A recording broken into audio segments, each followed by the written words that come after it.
Qué gusto seguir con ustedes en la programación de TSI esta noche. A partir de este momento comenzamos con Al Banquillo, por supuesto con temas de interés nacional. Y el tema económico y las finanzas públicas, por supuesto, no pueden quedar a un lado. Miren ustedes cómo, bueno, vamos a hablar con expertos si en realidad se está o no devaluando la moneda nacional en relación a la moneda estadounidense, al dólar. Estamos a 2 centavos. Hasta hoy estamos a 2 centavos de que un dólar se convierta en 26 lempiras. Miren ustedes, me decía el doctor en economía aquí que está con nosotros, a quien saludo, el doctor Nelson Ávila. ¿Qué tal? Mucho gusto, doctor. Muchísimas gracias, amigo Cristian. Allá por 1992, ¿verdad? Comenzó este sistema, este sistema de divisas. Sí, en forma mucho más acelerada, de una u otra forma. Y el punto fundamental es por qué se devalúa. Y la causa de la devaluación es generar condiciones de exportación. O sea, para, en teoría, vender más barato al exterior. En otras palabras, es una política que beneficia a algunos exportadores. Porque no beneficia a quienes están en la cadena de la exportación. Un ejemplo, los productores de café, ¿verdad? Le venden a las torrefactoras o a empresas exportadoras su producto final. ¿Son beneficiados ellos por el efecto de las exportaciones? No necesariamente. La devaluación es un impuesto permanente. ¿Por qué es un impuesto permanente? Porque en sociedades como las nuestras, que son altamente importadoras, entonces al devaluar aumenta el precio de todo lo importado. Y eso afecta a las familias, a las empresas y al gobierno. O sea que los automóviles que vienen de Estados Unidos cada vez más caros. Van a ser más caros. Todo, medicamentos, es más. Si usted analiza la relación importaciones-exportaciones, la balanza comercial. Sí, pero antes de devaluar, se suponía que el objetivo era promover exportaciones para que las exportaciones fuesen mayores que las importaciones. En aquel momento, aproximadamente, por decirle algo, esto eran las exportaciones, menos que las importaciones. Se devaluó, el objetivo era que ocurriese este fenómeno, ¿verdad? Que las exportaciones excedieran las importaciones. Claro. Lamentablemente, después de tantos años, de más de 30 años, 35 años diríamos, que hemos devaluado, las circunstancias más bien, la relación entre exportaciones e importaciones es más negativa. Si estamos hablando de que, disculpe, de que el 92 aproximadamente comenzamos con este sistema de divisas en relación al cambio del dólar. ¿En qué gobierno se vino prácticamente devaluando en un ritmo más rápido la moneda? Se aceleró en la época de un economista, Rafael Leonardo Callejas. Rafael Leonardo Callejas fue el que inició inclusive la devaluación un poco más acelerada. Por presiones siempre de organismos internacionales. De algunos organismos internacionales. Y yo cuento la experiencia que personalmente yo tuve con el director gerente del Fondo Monetario Internacional en el año 2006. Sí, el año 2006.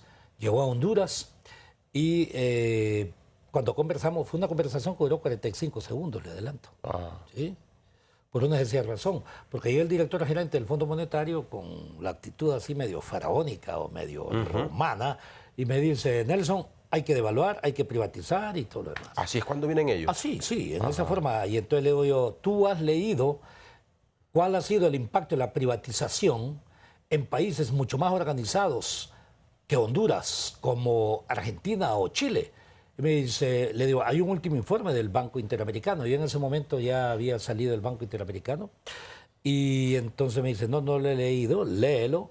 Y verás que aumentó el precio de todos los servicios. En este caso, servicios de telefonía, de agua, energía eléctrica. Y no mejoró necesariamente la calidad. Entonces, lo que tú me propones es eso.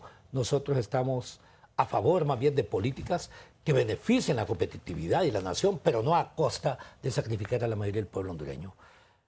Van 27 segundos, ¿verdad?, que voy hablando. Y entonces me dijo él, bueno, entonces no tenemos nada que hablar. Perfecto, no tenemos nada que hablar. Nos veremos. Mucho gusto. ¿Con esa actitud vienen? Con esa actitud y le estoy hablando del gobierno de Manuel Zelaya Rosales, ¿verdad? O sea, que yo era el ministro asesor económico.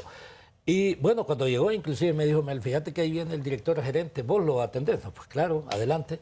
Y entonces como al minuto que yo llego y me dice, ¿y lo vas a atender? Le digo, no, ya lo atendí. Y eso no, simple y sencillamente. ¿Vos estás de acuerdo con la devaluación? ¿Estás de acuerdo al mismo tiempo con la privatización en esa forma como ellos lo plantean? Etcétera, etcétera. No, pues claro que no. Bueno, perfecto. El diálogo duró 45 segundos. Nosotros no devaluamos en ese periodo. Y vea usted las condiciones de competitividad si fueron afectadas.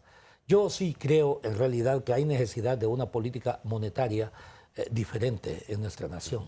Es más, yo, si soy presidente de Honduras, creo que analizaría las posibilidades de un sistema bimonetario con un lempira fuerte y al mismo tiempo una moneda que es de curso legal y es transable mundialmente. El mismo dólar, me explico, una bimonetarización.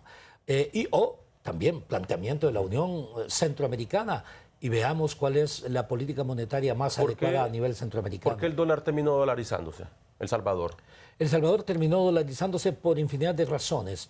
En primera instancia, en El Salvador, la posibilidad de captar inversión del exterior se hace a través de una moneda que sea transable. Se entiende por moneda transable aquella que es aceptada internacionalmente como una moneda de cambio. Por un lado, el colón salvadoreño de la época, pues no era una moneda transable, como casi ninguna moneda. Las únicas monedas transables son aproximadamente 6 o 7. Comenzando por el dólar, sin duda alguna es claro.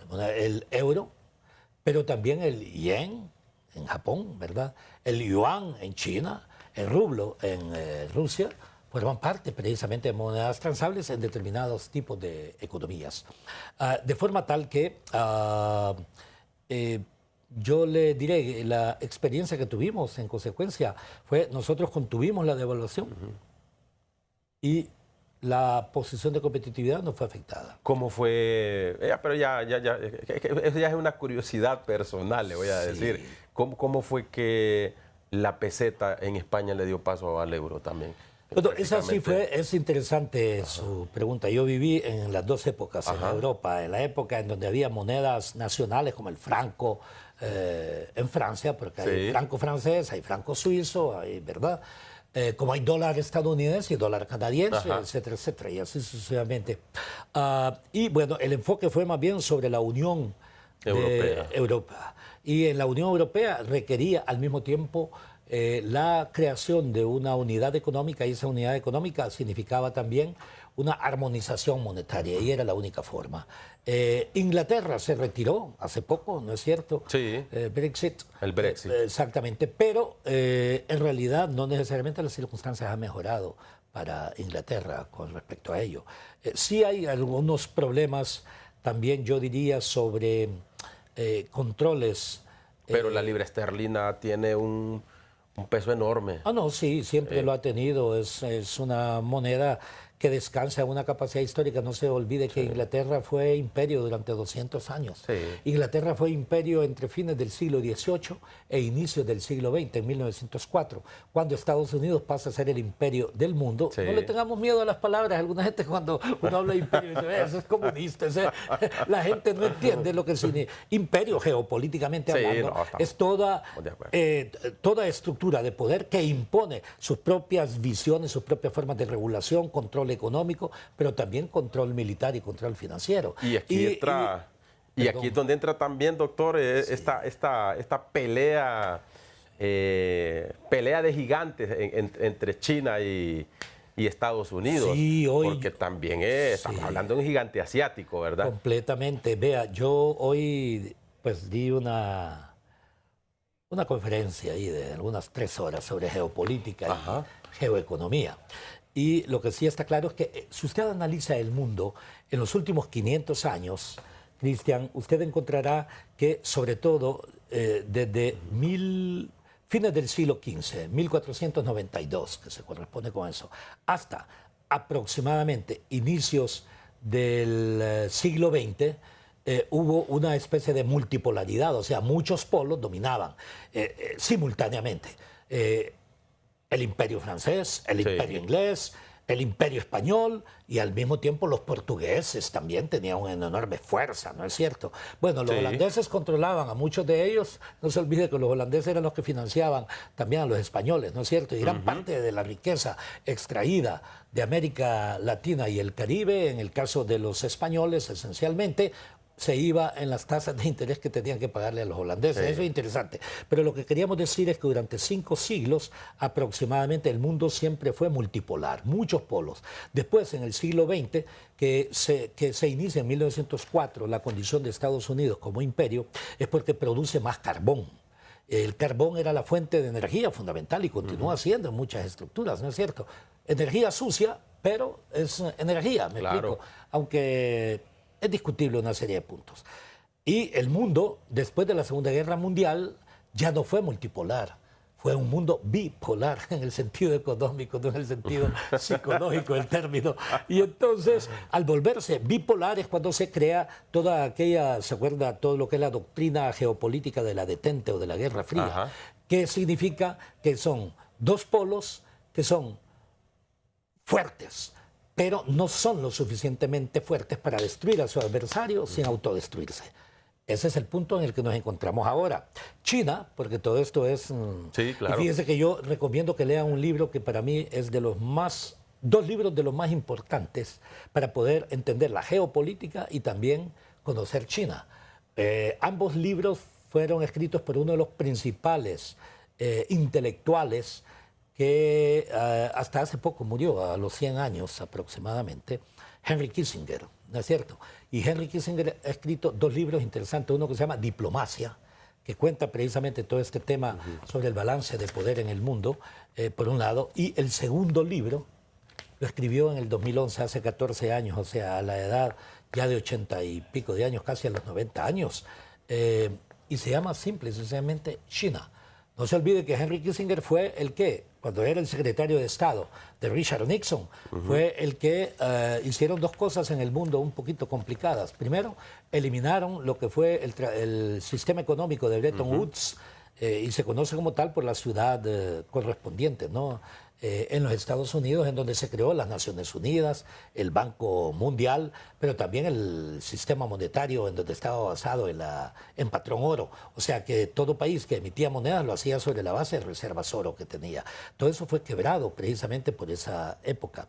Y él fue el que abrió, yo diría, las relaciones con la China en ese momento, bajo lo que fue la diplomacia, el ping-pong. Muy poca gente, ese detalle es importante poderlo ver. Entonces ahora nos encontramos que desde el 2016, el mundo pasó a ser bipolar. Sí, y todo esto que nos cuenta el doctor sobre toda esta geoeconomía por el mundo, lo escuché también a inicio de la intención de que en la región debemos de fortalecer la moneda. ¿Se podría hablar con los países de la región, países de Centroamérica, para poder fortalecer frente al dólar y no caer? Porque prácticamente esto es una trampa, usted lo ha dicho. Estos personeros de estas misiones que vienen hacia nuestro país vienen a imponer, no vienen a... Así es, y para que nosotros lo vendamos cada vez más barato. En economía existe lo que se conoce precisamente, o sea, la relación entre precios industriales y precios agropecuarios. Precios industriales o precios tecnológicos aumentan más que proporcionalmente a los precios de los productos agropecuarios, que son los que nosotros producimos. De forma tal que hay más bien un traslado de riqueza a los países nuestros a través de la devaluación y a través del aumento de precios. Por ejemplo, al punto que si usted ve las estadísticas, por ejemplo, del precio comparativo que existía en la exportación de café, por ejemplo, a mediados del siglo XIX, 1856, fíjese que el precio actualizado, ¿verdad?, al precio actual, en aquel momento el precio era aproximadamente 3 veces más de lo que tenemos ahora. En otras palabras, nosotros tenemos que gastar mucho más cargas, si le parece, de café por comprar un tractor, por decir algo, que lo que en el pasado, qué sé yo, eran, por decir algo, 20 cargas equivalían a un tractor. Ahora son 100 cargas. Estoy tratando un poco de hacer referencia a la injusticia. Por ello, yo en algún momento a la presidente Xiomara Castro le escribí para que formáramos más allá de una asociación de países productores y exportadores de café, una verdadera unión, una verdadera unión de países, productores y exportadores de café. No se le olvide que Honduras es el cuarto productor de café en el mundo, ¿verdad? Y América Latina produce más de la mitad. Sí. Comenzando por Brasil, que es el principal productor y exportador de café, después Vietnam, después Colombia y después Honduras. Pero Colombia tiene como 9%, Honduras tiene 7.6%, ojo, no estamos tan atrasados. O sea que entre Brasil con el 30 y fracción por ciento, Colombia con el, creo que Brasil es como el 35%, Colombia, digámosle, el 9 tiene 44% y Honduras el 7.6%, tenemos 51, 52% de la producción del café. ¿Y por qué no hacemos nosotros como lo hizo Venezuela en su oportunidad en la década de los 50? Fue la que promovió la OPEP, la Organización de Países Exportadores de Petróleo. Sí. Y no por casualidad el primer director de la OPEP fue venezolano, porque fue el que propuso esta creación. Muy bien. Yo sí creo que es importante que pensemos que unidos, que es lo que usted dice también, doy ese ejemplo para decir que podemos fortalecer la moneda en un enfoque regional, en un enfoque centroamericano. Eso es algo que amerita de una u otra forma avanzarlo. Esa es una alternativa, pero bien, miren bien, desde septiembre de 2024 hasta la fecha de hoy la moneda nacional perdió un lempira con 12 centavos en comparación con las divisas de Estados Unidos. La tasa pasó de 24.85 lempiras a 25.98 lempiras por cada dólar. Esto lo señala el Banco Central de Honduras en el último reporte. El Banco Central, que es la institución que rectora la política monetaria y cambiaria del país. Pero, ¿qué se debe hacer desde el gabinete económico? ¿Qué alternativas hay? Principalmente para la administración de la presidenta Xiomara Castro. El doctor Nelson Ávila nos va a explicar algunos de los escenarios que se pueden plantear para evitar que se siga devaluando nuestra moneda en relación a la moneda estadounidense. Ya regresamos. Gracias por continuar con nosotros en Al Banquillo a través de TSI. Esta noche conversamos con el doctor Nelson Ávila sobre este problema que enfrenta sobre todo los sectores que están vinculados a las finanzas y económicas del país. Llegar a 26 lempiras, se está rompiendo la barrera o ya se prevería, porque algunos economistas aseguran de que estamos a tiempo, pero el gabinete económico, a través del Banco Central de Honduras, debe de tomar decisiones lo más pronto posible. Y ya me va a explicar también el doctor Ávila por qué cuando vienen los personeros del FMI, del Fondo Monetario Internacional, se interesan tanto en aquel tiempo en Hondutel y ahora en la Empresa Nacional de Energía Eléctrica. ¿Qué hay detrás de ese interés, en este caso de la estatal eléctrica? Ya nos va a contestar esta pregunta, pero antes es importante también conocer la posición de la presidenta del Banco Central de Honduras, la licenciada Rebeca Santos. ¿Qué dice el Banco Central de Honduras? A continuación, nuestro segmento Cara a Cara. Cara a Cara es patrocinado por Línea Blanca Jet Stereo. Más confianza, más respaldo, más para tu hogar. Nosotros adoptamos en el Banco Central de Honduras desde 1994 un régimen cambiario de banda móvil. Esto significa que el sendero del tipo de cambio está manejado en función de sus fundamentos macroeconómicos.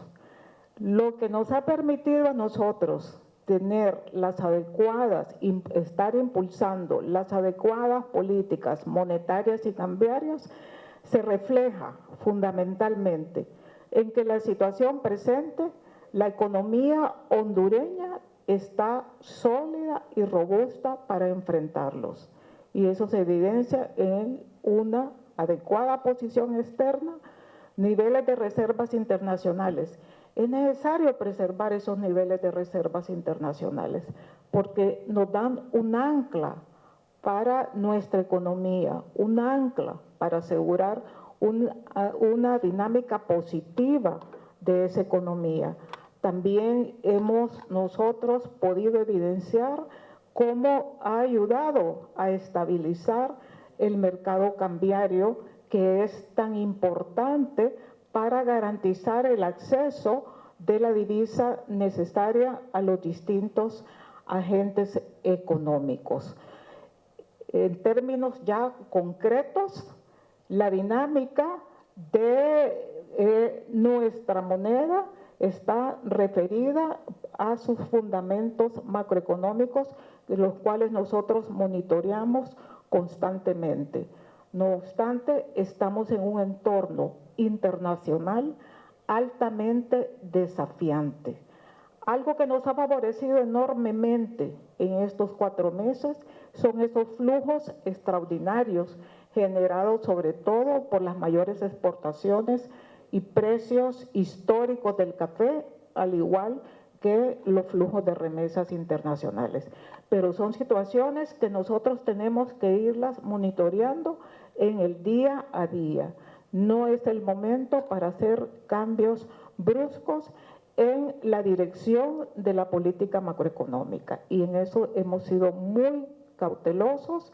Estamos nosotros monitoreando constantemente, haciendo una lectura muy cuidadosa y un trabajo analítico bastante extenso para poder garantizar que ese sendero de buena dinámica de crecimiento económico se mantenga a lo largo de este periodo.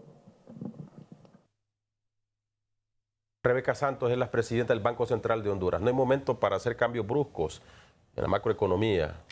Usted sabe que las visiones de cada quien son diferentes de conformidad a su formación o a su compromiso con la nación. Le voy a dar 3 indicadores. La economía no puede estar robusta ni sana, estoy hablando en general, cuando, ojo, del Producto Interno Bruto la mayoría es por gasto o inversión pública. Los países realmente desarrollados, la participación del gasto y la inversión pública dentro del Producto Interno Bruto, o sea, dentro de la generación de valor, normalmente no exceden ni el 15%. En Honduras más del 50%. ¿Qué significa? Que el modelo económico no está funcionando bien, o sea, que la producción de valor o la producción precisamente de los sectores productivos todavía es insuficiente y no produce el porcentaje de participación que se requiere para tener una verdadera economía robusta. Segundo punto, se analizan las exportaciones. ¿Y por qué no analizan las importaciones? ¿Quién contribuye a financiar el exceso que da? Si las exportaciones apenas llegan al 70% de las importaciones, y eso existía inclusive antes de devaluar. Se supone, como dije antes, que si hubo devaluación, entonces las exportaciones deberían ser superiores a las importaciones, pero no. Sí.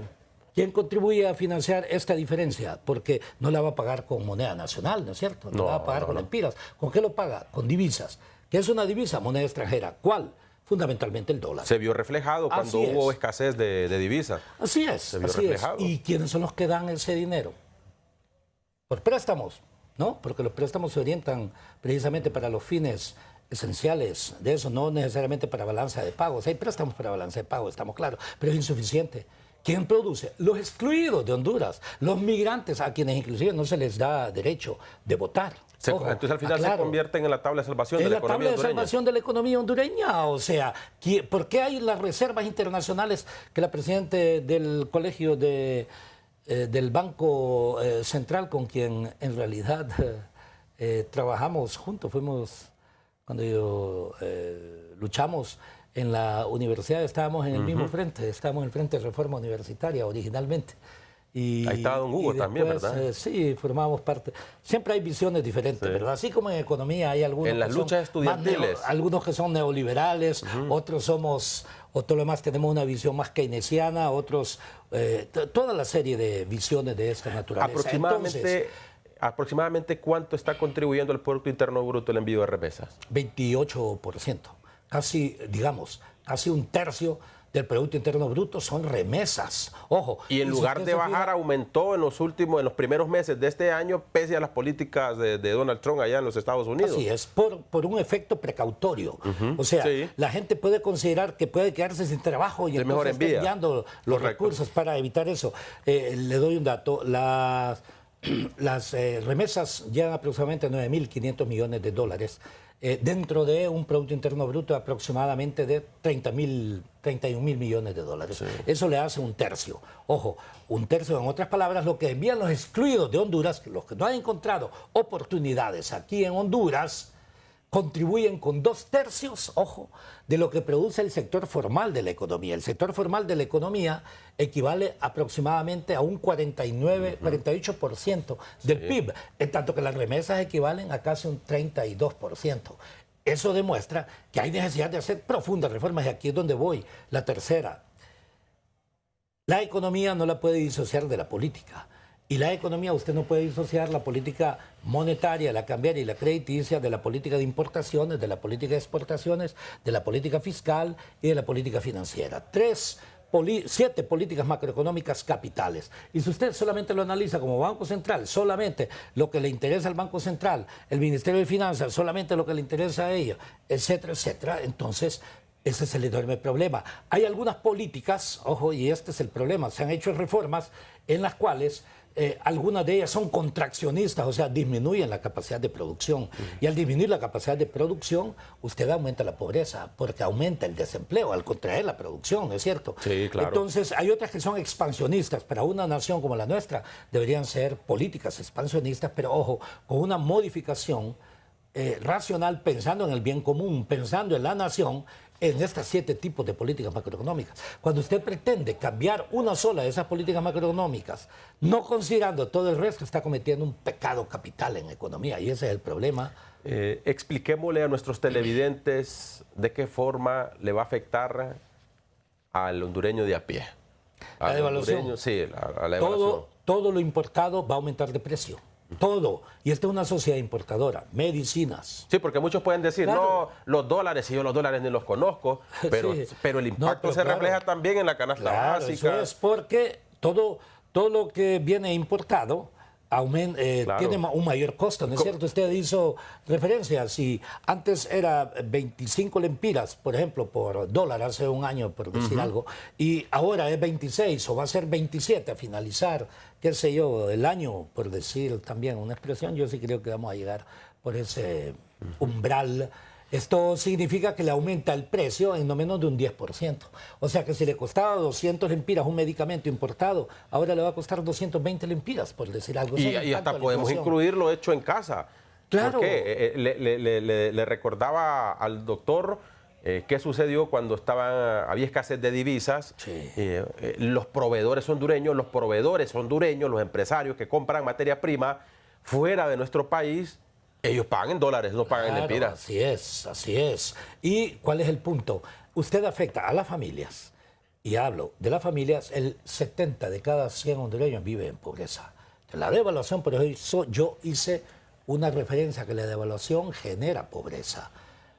Es cierto que beneficia a ciertos exportadores, ojo, pero si nosotros continuamos teniendo el nivel de exportación en este momento que hemos tenido durante 35 años, en donde no excede 2/3 de las importaciones, entonces el efecto en realidad no se logra, ¿me explico? Entonces tenemos que, por más que se ha criticado la política de sustitución de importaciones, tenemos que crear todas las condiciones para la inversión extranjera, para la inversión nacional, para generar riqueza y a través de eso generar aumento del Producto Interno Bruto, sea por expansión de las exportaciones o sea por producción para la autosuficiencia alimentaria, sea al mismo tiempo para la sustitución de importaciones. Perfectamente posible, pero necesitamos generar reformas de las políticas de importaciones, de exportaciones. Tenemos que considerar que hay necesidad de analizar la política cambiaria, la política crediticia, la política monetaria, pero también, ojo, la política fiscal. Pero no bajo argumentos que algunos en una forma, en mi opinión, muy poco conocedores. Siempre debemos tener una matriz de impactos. Para aprobar una reforma, usted debe saber cuál es el impacto en, 1, la inversión. ¿Es que la reforma que yo voy a hacer va a aumentar la inversión? 2, ¿cuál es el impacto en la generación de riqueza? Reforma en las políticas de exportación. De todas las políticas macroeconómicas. Porque aquí se reforma una, pero cuando yo les dije, ¿cuál será el impacto de eso? ¿Me lo pueden decir sectorialmente? ¿Cuál es el impacto, reitero, en inversiones? ¿Cuál es el impacto en ingresos fiscales? ¿Cuál es el impacto en la reducción de la inflación? ¿Cuál es el impacto en la reducción de la pobreza? ¿O cuál es el impacto en la reducción de la desigualdad en Honduras? Solamente les hago esas 5 preguntas. Y si no me las responden, la pregunta es, ¿y entonces para qué modificas si no sabes cuál será el impacto? O sea que se ha improvisado. Se ha improvisado y yo diría también con una enorme irresponsabilidad, porque a la gente se le olvida que la economía es una ciencia, como la política es una ciencia. Por eso hay algunos que se llaman políticos, pero es falso.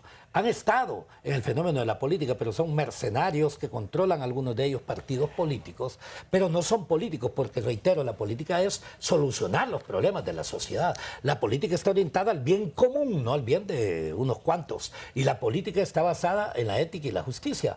¿Quién de los políticos, entre comillas, que hemos conocido, han actuado en función del bien común, con ética y con justicia? Si más bien, como muy bien dijo el nieto de quien fue uno de los dirigentes máximos que tuvo el Partido Nacional en la década de los 60, 70, 80 inclusive, que era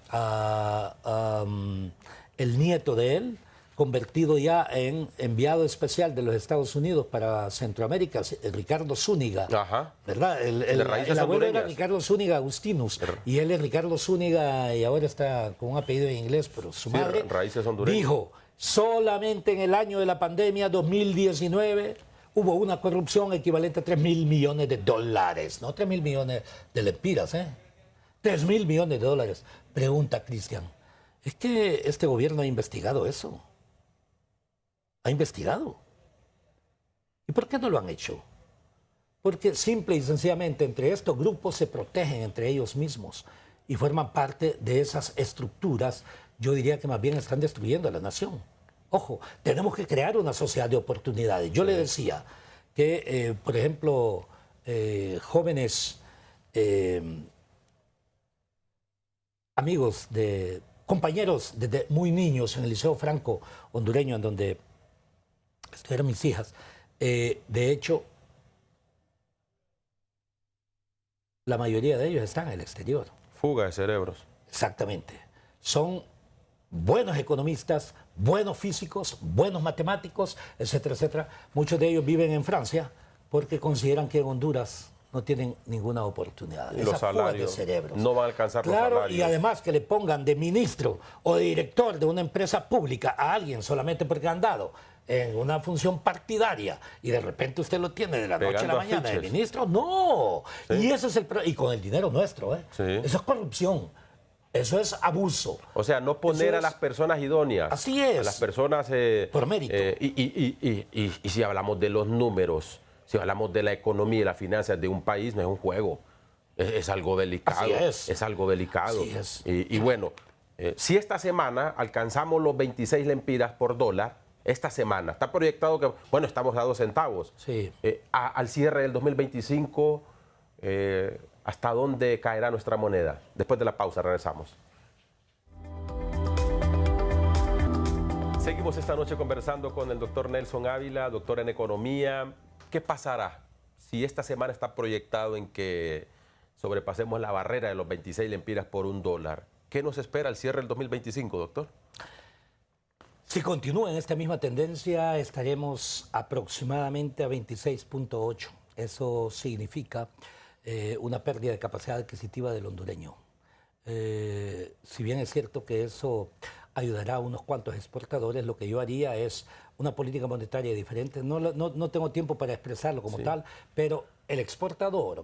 Eso le digo, explíquenos cómo ayudaría a algunos exportadores. ¿De qué forma? Bueno, si nosotros más bien hacemos un cambio radical de política monetaria. ¿En qué sentido cambio radical de política monetaria? Podemos hacer una bimonetarización con un lempira fuerte. ¿Me explico? ¿Cómo? ¿Cómo lo podemos hacer más fuerte? Para decirle de una u otra forma, tenemos las reservas suficientes. Le diré, en economía existe lo que se conoce como velocidad monetaria. Velocidad monetaria es el número de veces que una misma moneda circula en una sociedad durante un periodo determinado, normalmente un año. Una sociedad como la hondureña se considera que esa velocidad monetaria es aproximadamente 10, o sea que se mueve 10 veces en el año.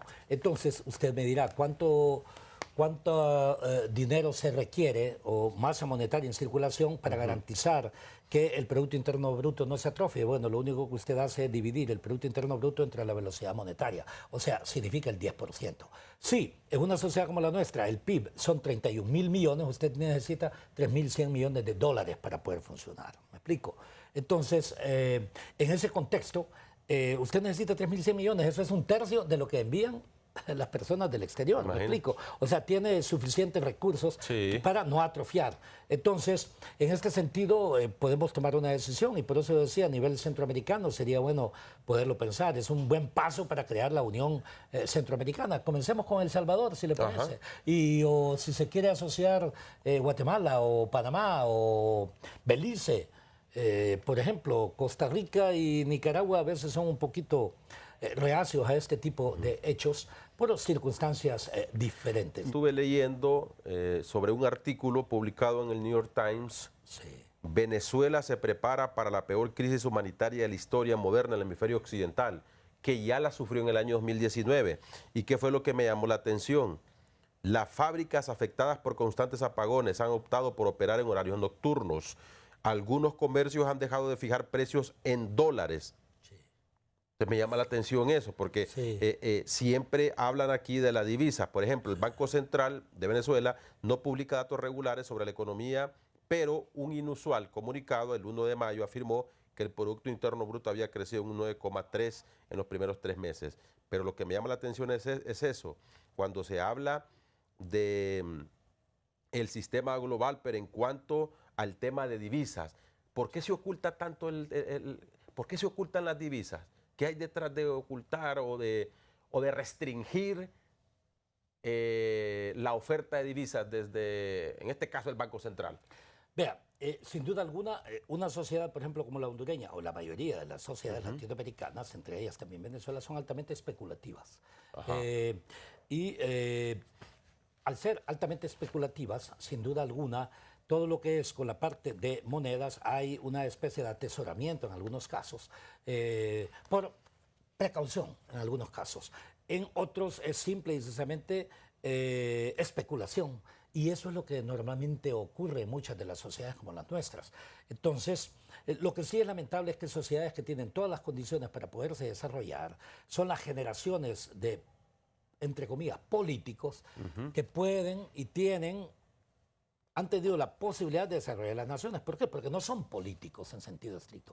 El político está comprometido con desarrollar las sociedades. Claro. El verdadero político está comprometido con unir las sociedades. Ahora, el mercader de la política está acostumbrado a dividir las sociedades. Crea caos en las sociedades, crea crisis, pero no crea soluciones. Y ese es parte del problema que tenemos, no solamente en América Latina y el Caribe. Fíjese que es casi un problema mundial. Le voy a decir, por ejemplo, hay una disrupción que se generó hace un mes, cuando el presidente Trump aumentó los aranceles, ¿no es cierto?, en varios países. ¿Sí? Pregúntese, ¿usted vio que hace 48 horas dejaron en stand-by, ¿cómo se llama?, congelado algunas de esas decisiones por un corto periodo? Observa usted cómo una decisión tan importante a 3 semanas después se deja precisamente en reserva o en congelamiento, como lo querramos llamar. O sea, eso demuestra un problema de improvisación en el mundo, pero sobre todo de un enfrentamiento en donde en este momento usted interprete que lo que ocurre es una guerra económica entre dos países que son, ojo, se necesitan. Ahí hay una especie de ósmosis en donde uno se traslada con el otro, pero se necesitan mutuamente. Claro. ¿No es cierto? Pero el costo de ese tipo de disrupciones lo pagamos nosotros, los países como los nuestros. Claro, porque al final el consumidor final es el que debe afectar. Claro, y además porque nosotros no generamos producción de los productos, por ejemplo, de inteligencia artificial en este momento, que son los cotizados con precios proporcionales o lo que se conoce precios relativos, si le parece, o sea, los precios industriales superiores a los precios agropecuarios. Y para entrar a ese mundo competitivo, bueno, hay que invertir en educación. Sí, y apenas llegamos a tener maquilas. Sí. El caso de México, El Salvador, que ya tienen fábricas para hacer estos ensambles de autos. Sí, entonces, de tecnología, Meta está llegando, Google está llegando a países ya de la región. Pero Honduras no es un territorio de interés para todos estos inversores. Yo diría que no es un territorio de interés porque los que han controlado el poder político de Honduras no han tenido el compromiso con la nación, ni la visión con la nación, ni el conocimiento. O sea, ¿cómo es posible que no hayamos nosotros entrado a las posibilidades de negociar lo que usted dice, y ahí hay suficientes jóvenes y personas menos jóvenes también para poder instalar en Honduras precisamente la construcción, por ejemplo, de componentes electrónicos? Correcto. Perfectamente lo podemos hacer. Sí. Segundo, no solamente de ensamblaje de partes de automóviles, no solamente de ensamblaje, sino que también de producción de algunas partes de automóviles. Eso se hubiese aprovechado, en las negociaciones, con los chinos. Eso se hubiera aprovechado. Claro, además, tráigame unas empresas para acá para hacer algunas partes de teléfono o para estar en el mundo de la tecnología. Eso es lo que ese es el problema, pero más bien lo mantienen todo en reserva, ojo, en secreto. Ojo, la secretividad no debería existir cuando el pueblo es afectado, positivo o negativamente, en una negociación. Le diré, no aprovechan las ventajas competitivas, ni las ventajas comparativas, ni las ventajas, yo diría, de negociación que genera la condición de ser Honduras un país geoestratégicamente muy bien ubicado. Fíjese que Tegucigalpa, vea que no le hablo Puerto Cortés, ¿verdad? Tegucigalpa está más cerca de Miami. O sea que Puerto Cortés, obvio, está mucho más cerca que Miami y de Washington. ¿Qué significa esto? Menos de 2 horas. Claro, en términos de costos. En términos de costos, por ejemplo, de transporte, son muy inferiores a si usted los produce o los trae de China, por ejemplo. El componente salarial, bueno, ese es un tema que hay que analizarlo. Lo que sí está claro, en realidad, es que podemos nosotros generar también acuerdos de investigación científico-tecnológica. Sí, también. ¿Cómo es posible que no tengamos nosotros, por ejemplo, laboratorios para producción de semillas, en realidad que le generen sin afectar, obvio, las condiciones de salud que esto significa para ser mucho más productivo y, en consecuencia, que usted tenga mayor seguridad alimentaria o suficiencia alimentaria o soberanía alimentaria? Claro. Europa no tiene el clima que nosotros tenemos para producir, no tenemos la tierra, no tienen la tierra allá en Europa, sin embargo, ellos tienen sus almacenes de semillas exclusivamente para... fertilizantes. Para cualquier ¿Cómo es posible fenómeno? Así es, y también en un pueblo en donde los medicamentos son exageradamente caros. Bueno, ¿y por qué no podemos entrar en asociación con algunas universidades de investigación en materia de salud, por ejemplo, para producir nosotros genéricos de buena calidad? Ojo, aquí se van a oponer algunos que se dedican en realidad a la producción de medicamentos carísimos, pero yo pienso en la nación, y al pensar en la nación hay que producir genéricos de buena calidad que le producen en consecuencia el mismo efecto. ¿Por qué eso no ha ocurrido? Porque se cae el negocio de las compras directas. Ya, pero también es que ha faltado un poco de compromiso por la nación, me explico. Y al caerse ese negocio, obvio, estamos llegando a la siguiente conclusión. Tenemos un valladar, o sea, un obstáculo profundo, que es la incapacidad que ha tenido el mismo pueblo hondureño para determinar que hay ciertos liderazgos perversos y ciertos liderazgos que han atrofiado el desarrollo de la nación. O sea, los verdaderos liderazgos que ocurrieron, y yo recuerdo a cada instante eso para levantarle, si le parece, la autoestima al pueblo hondureño. Los hondureños fuimos líderes en Centroamérica. Sí. Francisco Morazán fue el verdadero estadista, el verdadero político. El político tiene visión, tiene compromiso y está dispuesto a irse hasta las últimas consecuencias. Esos son los líderes, aquellos que están dispuestos a autoinmolarse por sus ideas. Pregúntele usted a algunos que se denominan políticos aquí en Honduras, a ver si están dispuestos a inmolarse. No, ese es el punto. El otro, el gran intelectual de la época, el primer economista de Honduras, José Cecilio del Valle. Sí. Y José Cecilio del Valle y Morazán fueron los dos grandes líderes de Centroamérica. ¿Y después en qué nos hemos convertido nosotros, los hondureños? Algo así como... Es que aquí lo que prevalece son los intereses personales. Usted lo decía al principio, y eso es lo que ha demandado el pueblo hondureño. es un verdadero líder, pero un líder que en realidad se preocupe por el pueblo, no por tener más poder, y más riqueza, no más dinero. Y vean ustedes, esto no lo estamos inventando, sino que la historia lo ha dicho. O sea, exfuncionarios de varias administraciones, y de actuales, lo que pasa es que regresaron, depende de qué partido sea el turno. ¿Cuántos no hay prófugos de la justicia por haberse desempeñado en una institución pública?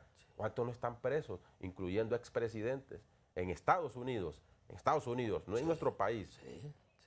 Otros que se fueron y que ahora están en el poder y regresaron. Entonces, el pueblo eso es lo que necesita. Sí, el pueblo necesita, en realidad el pueblo es corresponsable de su pasado, de su presente y de su futuro. Aunque el pueblo en determinadas circunstancias ha tomado buenas decisiones, pero estos autodenominados políticos se han impuesto sobre la vía del fraude. Ojo, en las elecciones internas y primarias hay enorme cantidad de fraude sobre el cual no se dice. Existe un sistema que no le permite que aunque Cristian Morazán o el doctor Nelson Ávila quisieran llegar a desempeñar un cargo en una administración pública, el sistema no lo va a dejar. Así es. Porque está en contra de los actos de corrupción, está en contra. Entonces, muy difícil vamos a poder progresar. Pero estamos en un momento histórico. Fíjese que el pueblo hondureño es importante que diga, como muy bien ha planteado la Iglesia Católica en muchos elementos, cuando dice basta ya. Y es cierto, que el pueblo hondureño diga basta ya, no los mismos, porque los mismos producen los mismos resultados. Es una ley física, es una ley matemática. Si usted pretende que cambien los resultados, pues cambien los factores. Y la indiferencia, además del basta ya, también la indiferencia. Sí, la indiferencia es parte del problema. Como alguien también, yo diría, y por eso cuando yo planteo la corresponsabilidad, algunos que me dicen, cuando vos decís eso parece que no sos un buen político. Y le digo, es que para vos un buen político es engañar a la gente. Y yo simplemente le digo, usted ciudadano, no se deje, vea, Cristian, mire, la república es conformada por ciudadanos, ¿no es cierto? Soberano. Así es, ese es el soberano. Que cuando la Constitución dice el poder reside en el pueblo, ¿qué es lo que le quiere decir? Que el poder es colectivo. Claro, pregúntele a cada uno de ellos y dicen, el poder no se entrega porque tiene un concepto del poder individual. Están lejos de ser demócratas. Porque ese es el pensamiento del autócrata, cuando dicen el poder lo vamos a mantener. Y ahorita, como en el pasado y ahora, hay algunos que por encima de la voluntad popular quieren violentarla. Claro. Y es ahí donde los hondureños tenemos que dar un paso hacia adelante. ¿Con qué objetivo? El objetivo de construir una civilización diferente, una sociedad. Y claro que se puede. Y lo podemos hacer. Lo demostró en las elecciones pasadas. Así es, los jóvenes como ustedes. Horas de la madrugada también. Hay muchas personas que esperaron. Ya conocemos el lío de que se dio en el Consejo Nacional Electoral. La gente quiere un cambio. Así es. Pero el lío no fue ese profundamente. Fíjense que concentraron en que llegaron tarde, A, B, C o D, etcétera, etcétera, y le echaron simplemente al CNE y a los militares. Y los verdaderos responsables de todo esto, ¿por qué no los investiga la Fiscalía? Si los verdaderos responsables son los caudillos de los partidos, son ellos los que toman esas decisiones. Lamentablemente, entonces aparecen. Y entonces el mayor problema fue el fraude. Yo le garantizo que todos se quedaron callados porque todos hicieron fraude, no menos de 300,000 votos. Así que el pueblo hondureño, estamos claros, el 60% del pueblo hondureño no cree en las, yo diría, en los copartícipes de su caos, los copartícipes en realidad de la crisis profunda en la que vive la inmensa mayoría del pueblo hondureño. Tiene posibilidades de transformar la nación. Vamos a hacer nuestra última pausa comercial y vamos a regresar con las conclusiones. Estamos conversando esta noche con el doctor en Economía, Nelson Ávila. Ya regresamos, no se separe de TSI. Seguimos esta noche a través de TSI en Al Banquillo. Queremos escuchar las conclusiones del doctor en Economía, Nelson Ávila. Se nos fue rápido la hora, ¿verdad? Enormemente, porque cuando hay jóvenes bien informados e inteligentes como ustedes, esto pasa Gracias, veloz. Además, ustedes los jóvenes son los que deben dar el paso hacia adelante. Ojo, porque los jóvenes también, igual que nosotros, los mayores de 15 años, como yo, claro que tengo más de 15 años sin duda, ahora no digo cuánto. Yo siempre les digo que yo venía en la Santa María y Colón venía en la Pinta, así que eso no hay ningún problema. Ustedes los jóvenes son los llamados, en realidad, como les dijo Morazán, y confió en ustedes los jóvenes, y dijo, en realidad, que En otras palabras, lo voy a decir en mi palabra, den un paso hacia adelante para transformar su sociedad, para que no ocurra exactamente el nivel en el cual desgraciadamente yo la dejo. O sea, Morazán fue un verdadero ejemplo hasta de optimismo, porque Sí. vea que eso lo escribe horas antes del magnicidio que ocurre, ¿verdad? En ese momento, el 15 de septiembre de 1842. Yo le adelanto, cuando yo sea presidente vamos a recordar más el 15 de septiembre de 1842 que el 15 de septiembre de 1821, porque aquí todos hacen una algarabía del 15 de septiembre de 1821, Del 21, sí. pero se les olvida que un 15 de septiembre también perdimos al gran paladín, ojo, y en consecuencia lo que él dijo es un legado para ustedes, pero también para menos. Yo sí sé que la inmensa mayoría del pueblo hondureño está listo para dar ese paso hacia adelante. Y el punto es unir la nación. 2, hacer de Honduras una verdadera nación viable. 3, hay que hacer reformas profundas para garantizar, transformar el sistema educativo, el sistema de salud, generar riqueza a través de crear las condiciones para la inversión extranjera y nacional. Pero aquí, desde el Congreso no se puede hacer ese eso. es el problema, porque Ahorita no se puede hacer eso. desde ahí más bien lo que ocurre es más bien ahuyentan la inversión. Sí. ¿Y por qué? Bueno, a ellos les conviene, a muchos de ellos, tener un país, reitero, con una población, perdón que lo diga, en la ignorancia. Porque en la ignorancia vuelan precisamente aquellos que Y no ojo, ojo que muchos también partes de las redes sociales influyen Sí. en que y algunos políticos, los políticos malos también colaboran para que aquel joven que mire en las redes sociales, aquel que se fue mojado para Estados Unidos con unos tenis de marca, un carro, entonces el político viene y le dice, no estudie, mejor mire, váyase de mojado. Sí. Y es el interés del político malo, es que Claro. uno no estudie Sí. para que quieran seguir haciendo lo que han hecho con nuestro país hasta este Lamentablemente esa es momento. parte de la historia, así que es un imperativo A los jóvenes categórico. deben seguir estudiando, doctor. Claro, claro. Bueno, vea, yo soy de escuela pública. Yo estudié en la escuela Lempira, mi escuela Lempira, en Comayagüela, mis 6 años en el instituto, el glorioso Instituto Central también, Central Vicente en Castro. la gloriosa Universidad Nacional Autónoma de Honduras, y mi maestría, mi doctorado y mis postdoctorados. 2 de esos, vamos a ver, 3 de mis postdoctorados también, y lo mismo que el doctorado, son en universidades públicas de Europa, unas pero públicas, me Sí. explico. Y yo soy furibundo defensor de la educación pública, pero también se ha degradado enormemente por Claro. infinidad de razones. Claro. Entonces tenemos que fortalecer la educación pública, tenemos que fortalecer también la educación privada. ¿Cómo es que no es posible que hagamos un proceso de transformación del sistema educativo para hacer que los hondureños a la edad de 18 años manejen muy bien las matemáticas? Así es. Que al mismo tiempo manejen muy bien lingüísticamente y que, como tal, al decir lingüísticamente, que sean como mínimo bilingües, ¿me explico? Sí, Eso es importante, sí. lo podemos hacer. Y sin duda, con conocimiento, al mismo tiempo, la realidad nacional y yo diría, con el respeto al mismo tiempo del ambiente y entendiendo también que todos los seres humanos somos iguales y tenemos que respetarnos entre hombres y mujeres. En conclusión, el mensaje que le puede dejar el doctor Nelson Ávila a los hondureños que aunque digan, no, si yo ni conozco el dólar, producto de este anuncio de los economistas de que esta semana vamos a sobrepasar la barrera de los 26 lempiras por dólar. Claro que les va a afectar para que queden claros. Les va a afectar enormemente. Les recuerdo que el 70 de cada 100 jóvenes viven en pobreza, aproximadamente.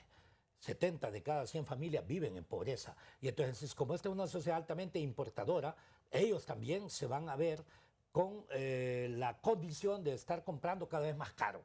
Y al comprar cada vez más caro, reducen entonces su propia ingesta, si le parece, alimentaria, y crea otros tipos de problemas. O sea, hay necesidad de un profundo debate económico. El problema es que el debate económico hay que hacerlo realmente con personas con conocimiento sobre la economía, entendiendo que la economía es una ciencia. Doctor, muchas gracias siempre. Mucho gusto. Una enciclopedia. Muchísimas gracias. Podemos seguir hablando toda la noche. Es agradable. Hemos estado... Escucharlo a usted también me gusta. No, gracias, doctor. Y por supuesto a ustedes. Muchísimas gracias por haber compartido con nosotros esta noche en Al Banquillo. Los esperamos el próximo miércoles. Así es que gracias, feliz noche y continúen en sintonía de TSI. Con permiso.